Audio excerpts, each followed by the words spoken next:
of course, we have seen there are 4-5 types of declarative rules are there, but yesterday, like expression, constraint, trigger, on change, and index. And in that, we have seen one rule, which is declare expression, and we have seen that how that we can use the declare expression, and also basically how to calculate the expression automatically. So as part of that, what we have done, so in our yesterday session, we have basically created two declare expression rule. One to calculate the age, directly age, and then and the other one was to calculate inside this, inside the page list. If anything that you want to calculate inside the page list, so you can do that as well, and then in that case, the page context will play an important role, for example. And both, the declare expression comes under a decision category. So if you see here, so here we go, so we have created these things, right? So here, and then you can see that the page context is loan details, like that.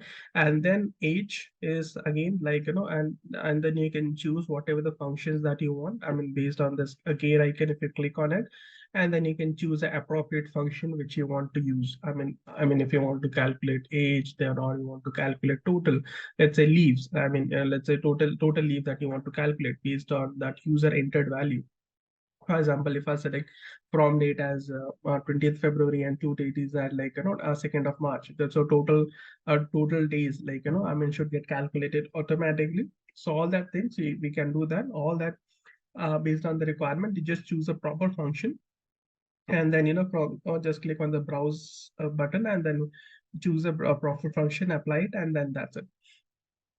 And then here also, now you can see here, here in the, we are calculating the yearly EMI, user will enter, let's say monthly, how much he's paying. Let's say if he says, okay, 36,500, that EMI that he's paying monthly, and then we can just calculate it yearly by doing the simple calculation.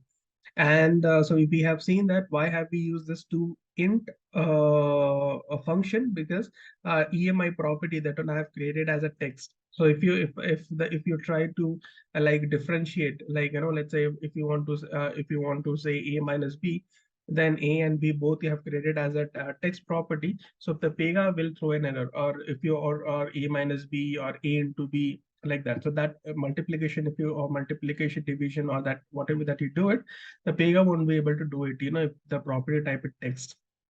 So I have shown you, right? We have two options. One is either we can delete this property and create a new EMI property, with the type as integer, or else the Pega has given one out of the box function which is called as a toInt.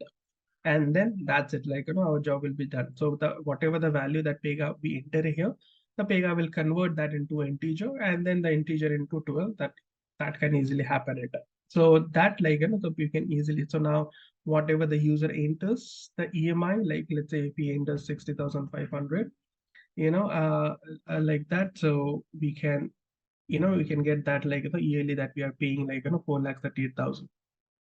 Okay, so these are the things basically, we can do that and achieve it with the help of a declare expression. And then and also we can just calculate yearly, for example, if I have done like that, so let's say again I'm paying 58,900 and something, this amount I'm paying it, so yearly is this, so this and this, addition of this also we can calculate. That's so we can just basically do a sum of, so there is a function like sum and all that stuff. So in the sum, well, all that you need to do is give the page reference as this page list, and then the property, basically that which property, this EMI per year, that you want to do the addition of that. So that's, once you've done that, the Pega will automatically, the declare expression will automatically call your expression. So this is how, you have to configure the declare expression. And also, someone can ask you, okay, why should I go for a declare expression? Something, and I can do it with the help of the data transform as well. So yeah, of course he is right. But now, the only advantage with the declare expression that which we get is, these rules are called automatically. automatically, in the sense that, I mean, if you have seen that, I mean, if you have remember, I mean, if you have noticed yesterday that, I mean, after creating this declare expression, I was not calling it declare expression from any other flow action or prompt flow section or date, all that stuff. All that I did is I've just created a declare expression. That's it. Like, I didn't refer it anywhere in any other rule. That's it. Like, whenever Pega has to calculate each, that Pega is calculating is, I mean, very correctly. So that is something, that is something we get an advantage, like, when it comes to a declare expression.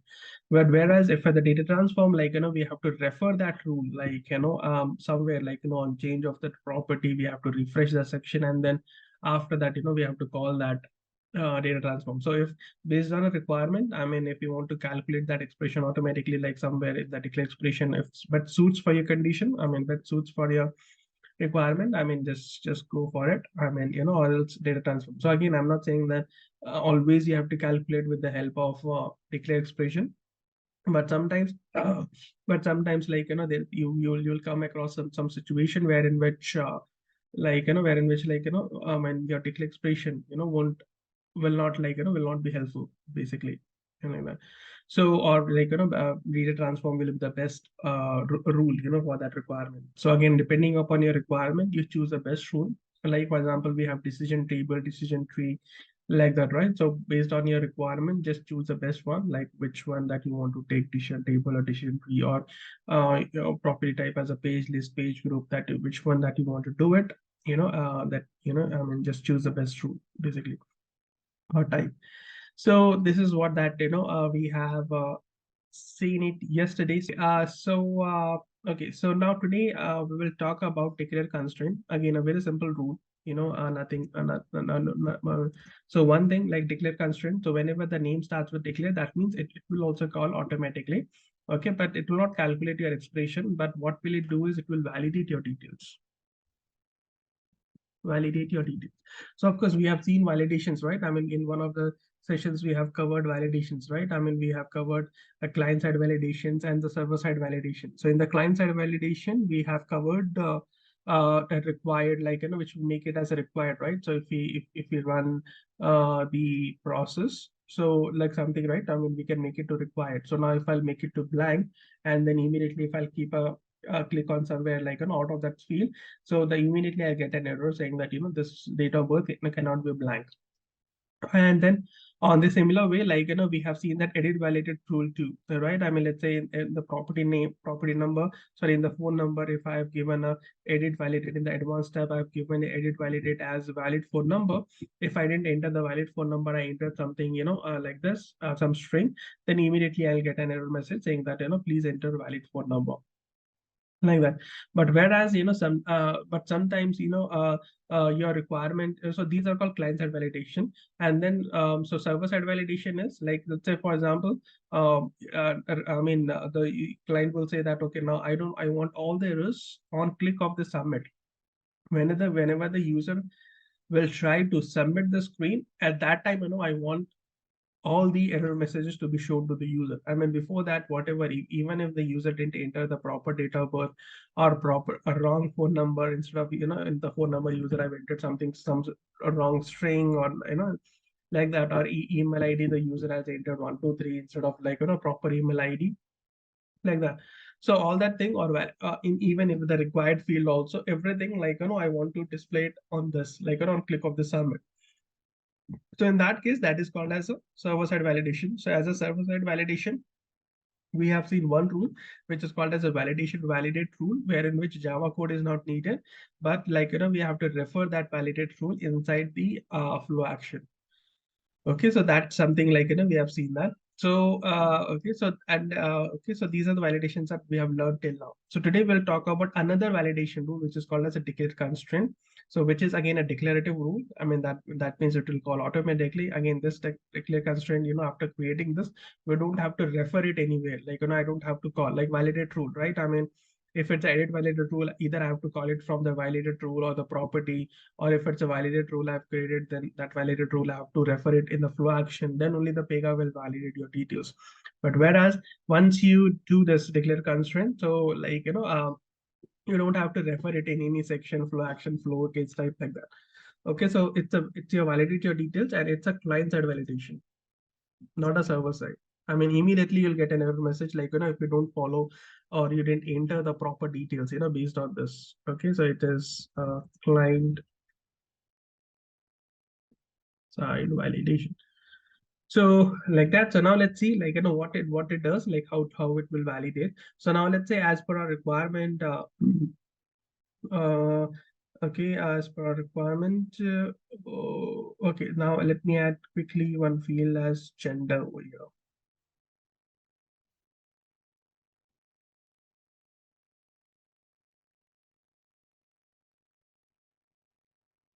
Okay, one drop down.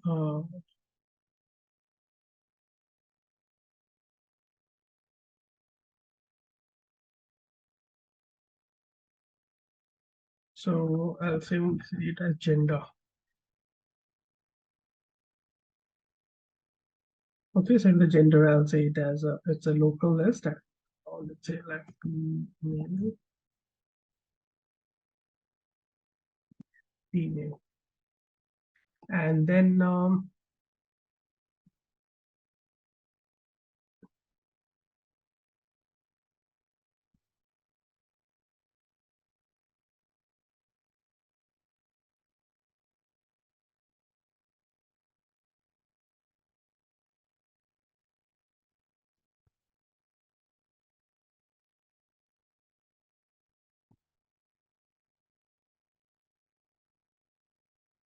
okay, so all that I have done is like I've just added a new drop down field, like like that.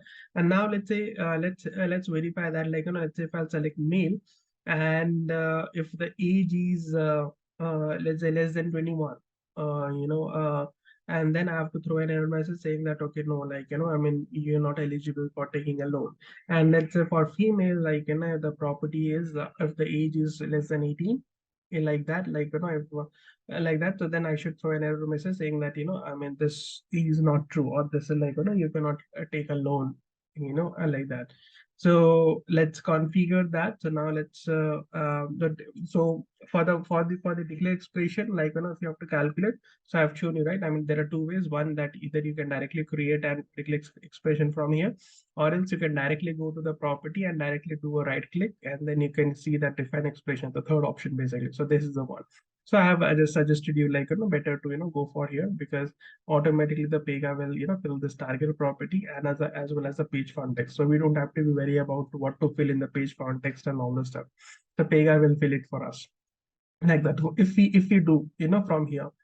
Okay, so now in the similar way, the declare constraints also comes under decision category. So now if I'll click on the right click decision category, and now if you go to one of the option is, yeah, so here it is constraints. I mean, okay, and then validate details.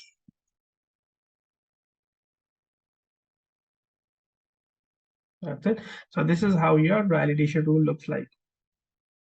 Sorry, your constraint rule looks like. So we, no, I mean, we can add as much as conditions that we want, and okay. So and then okay, and then here it is when. When means, let's say for example our option is gender, and let's say gender is equals male. Okay, if it's male, then and then it requires that, like I mean, kind of a and kind of a condition, that age, like if it's male, I mean, if the gender is male, then it requires that age should always be like like greater than or equals to 21, like that. Okay, so and then if it didn't match this condition, so we'll just set the error message as uh, age should be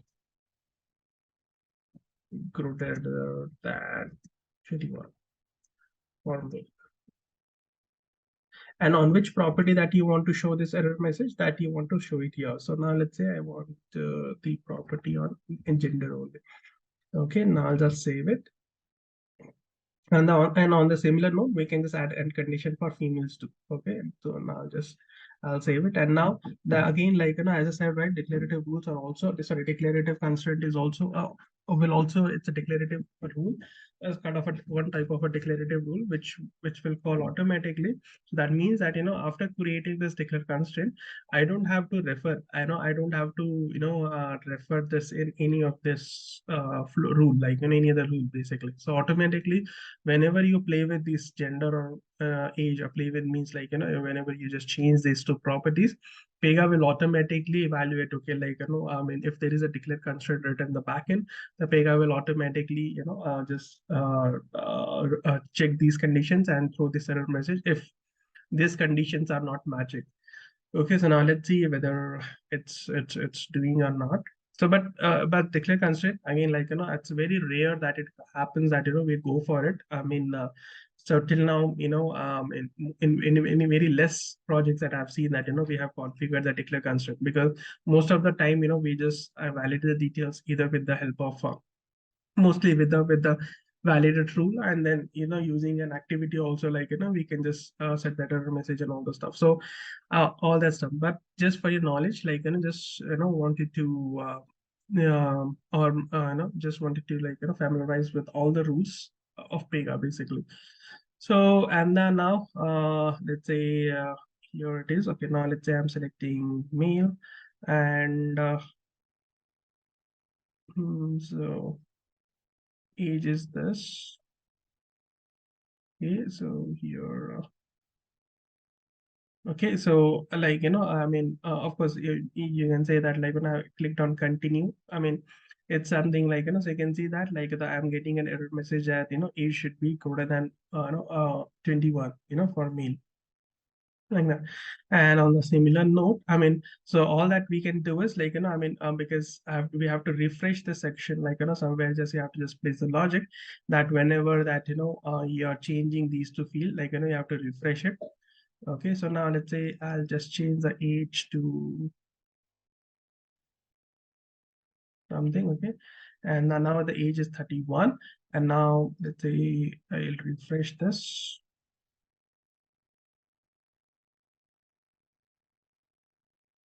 Entry and refreshed everything.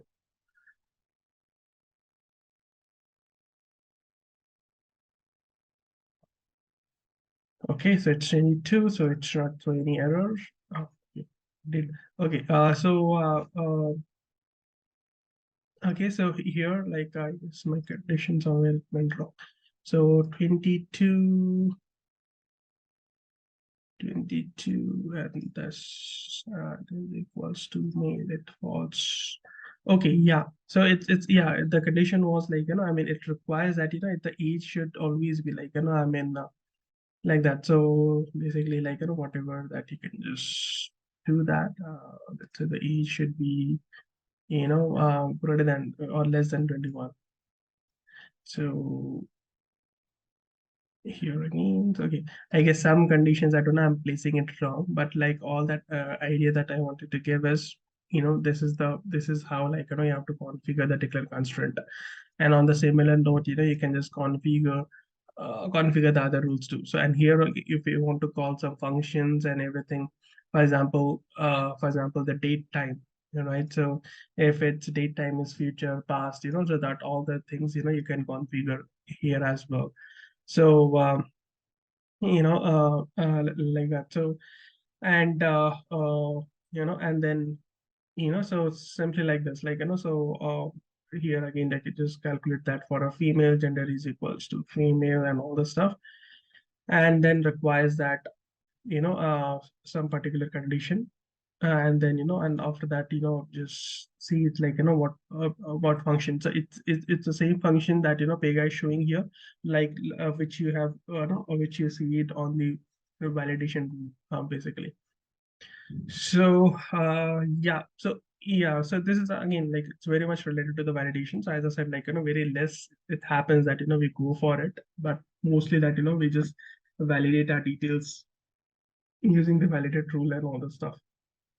So No. I mean, if it has to present, I mean, first Pega will see, like, I mean, I'm just given this one. So, first the Pega will see, okay, like, when means, I mean, either you can say, like, if you have any condition, if you don't have anything, like, you can say, like, when this is or equals to this or something like that, or else, or one is equals to one, let's say, one is equals to, one, like that. So either you can do it like that, or if you have mentioned gender like that, so that has to be present. I mean, it has to be present in the screen. Let's say the gender properties, like, is we are showing it in, we're asking user to enter in the next screen, then it will not work. I mean, age is in one field, age is in one section, another gender is in another section, so it will not work basically. So what will happen is, so it will, once let's say, like, you have age, I have entered here, and then in the next screen I have entered the gender as male or female. Then in the next screen, like, if I try to submit that, so then that will throw an error message saying that, okay, the gender, like, I mean, for this male, like, the age should not be greater than 21 or 18 or whatever, like that. So it will not display it over here. Or uh yeah. But these things, I mean, these conditions will not be called, like, unless and until these both the values, both the properties basically has a value. So like, yeah. Mm, yeah.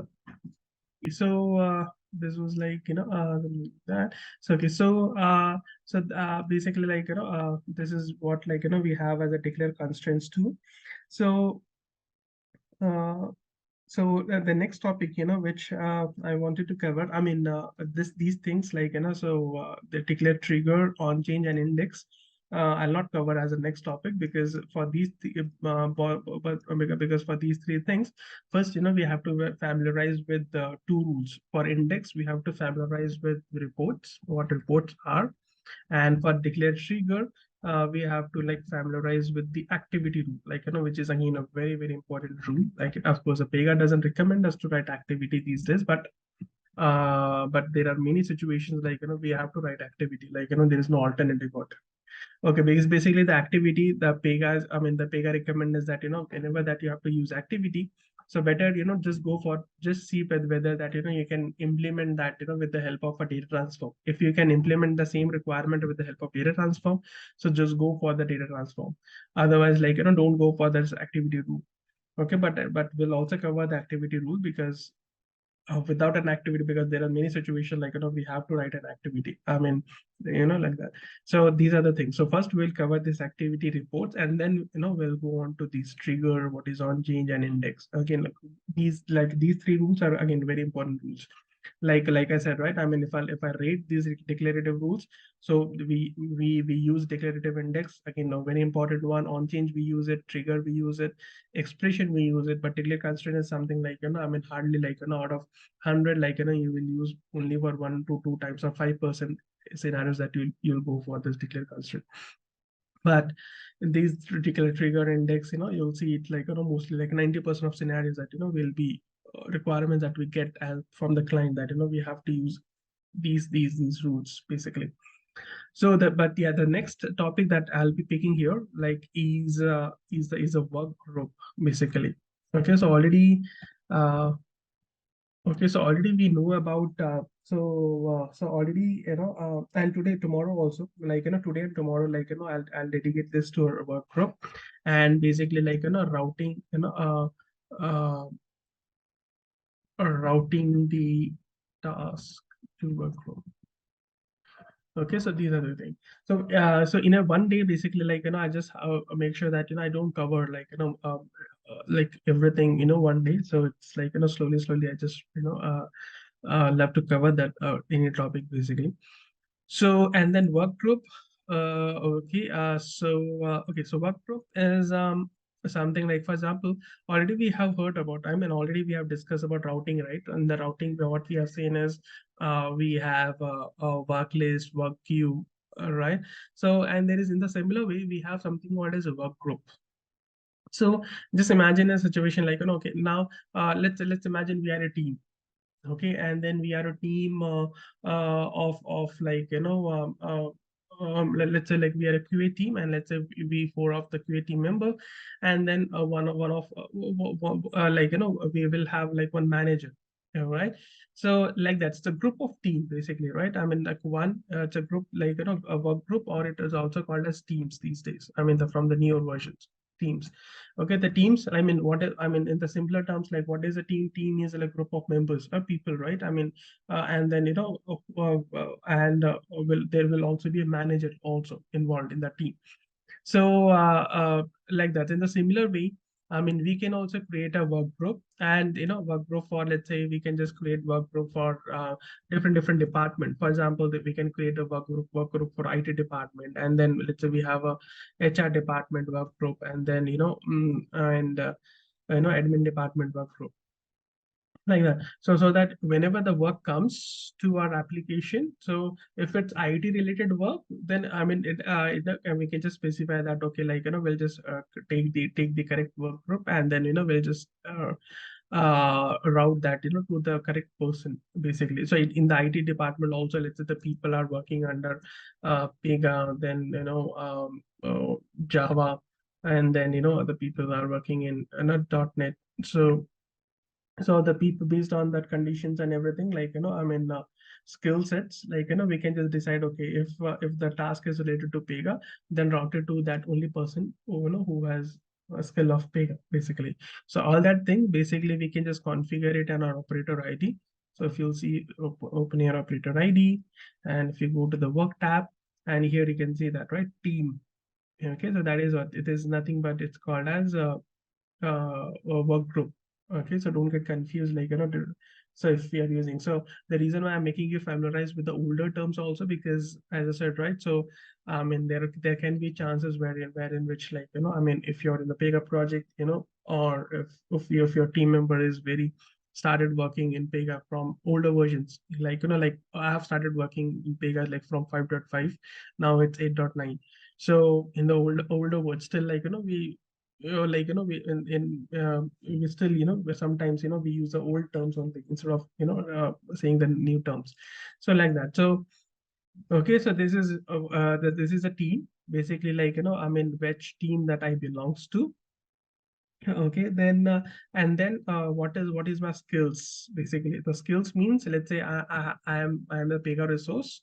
Okay, and then my rating is 10. Like I mean, I normally we give the rating, right? I mean how much, I don't know. And then in the app, I also, let's say I also know Java, but I know Java only, like rating is only 5.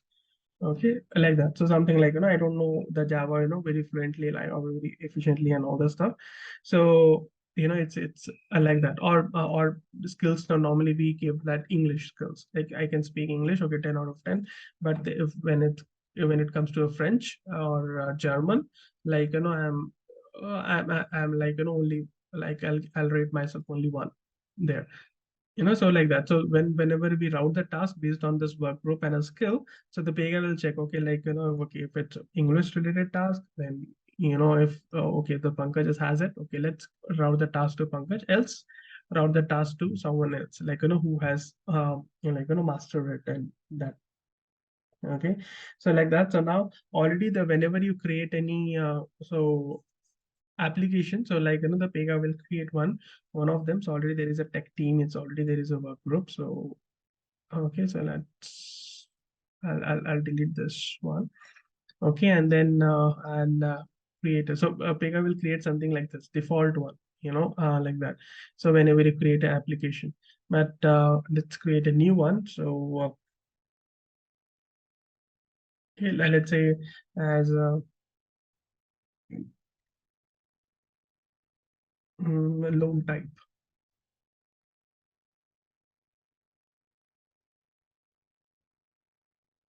Okay, so the manager is, let's say already we have created as a director. Okay, he's a director, and let's say he's a manager, and the default work queue. So normally for defining a work object, like for defining a work group, you have to define a work queue. I mean, so our work queue already also we have defined, right? So loan. So in one of the section we have given.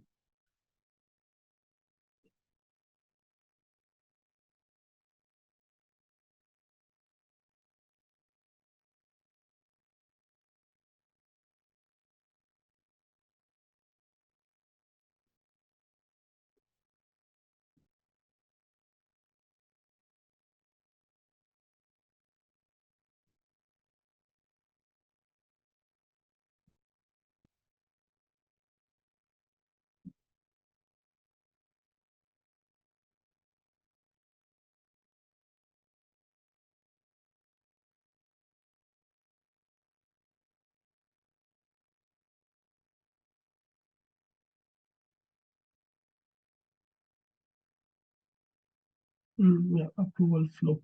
Okay, so let me call this one.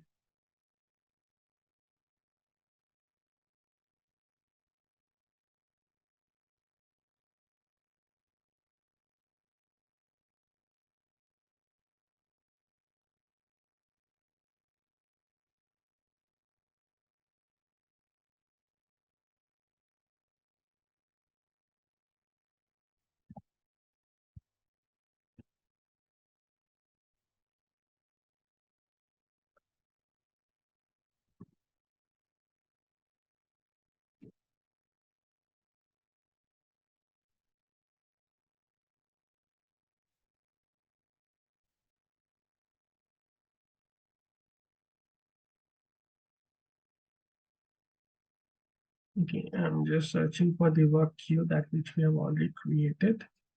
So otherwise, we create one new one.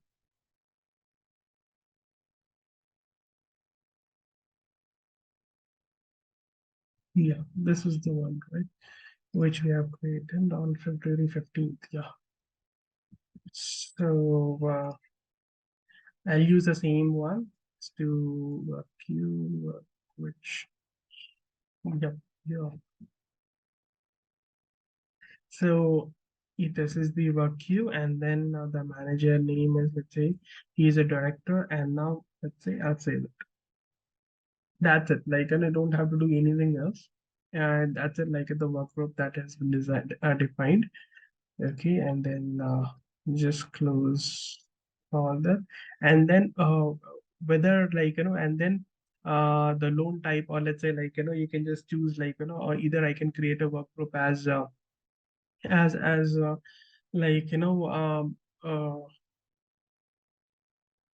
let's say the no team for let's say save as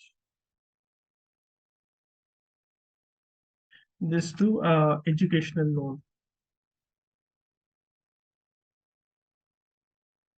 educational loan team.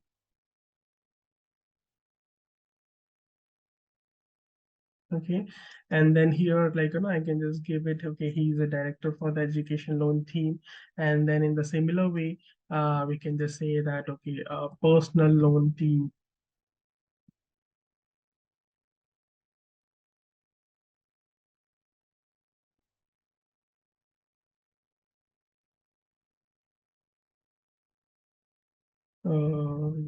Okay, let's say he's a CEO is a manager, and then the work account opening, I mean, let's give the same one, loan application work. Okay, and then let's say we have a home loan. So for the home loan also, let's create a team. So like that.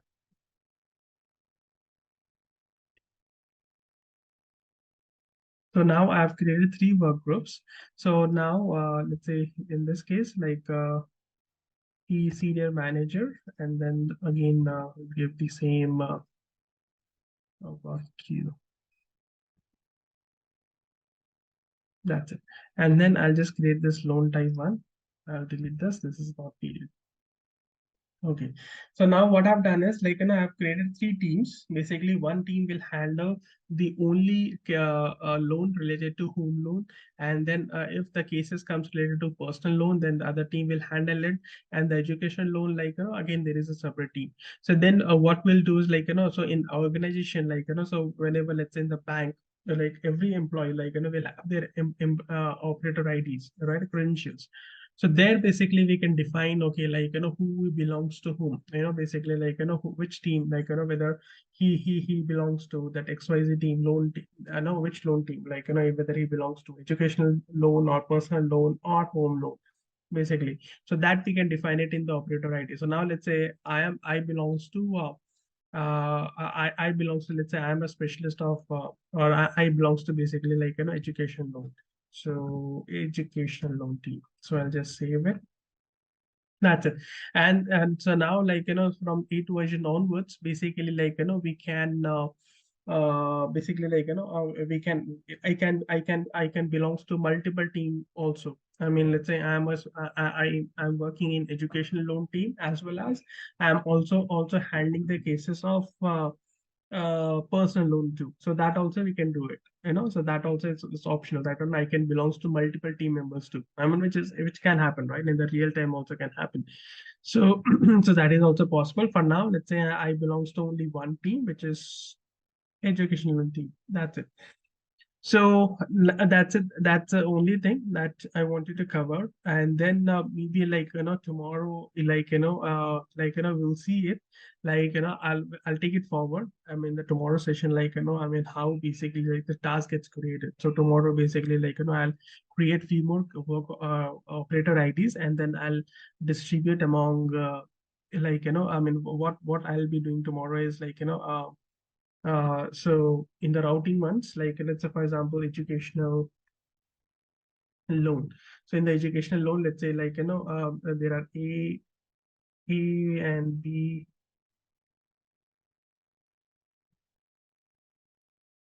See, there are three people are working for educational loan to handle the educational loan, you know, a request. So now what will happen is like, you know,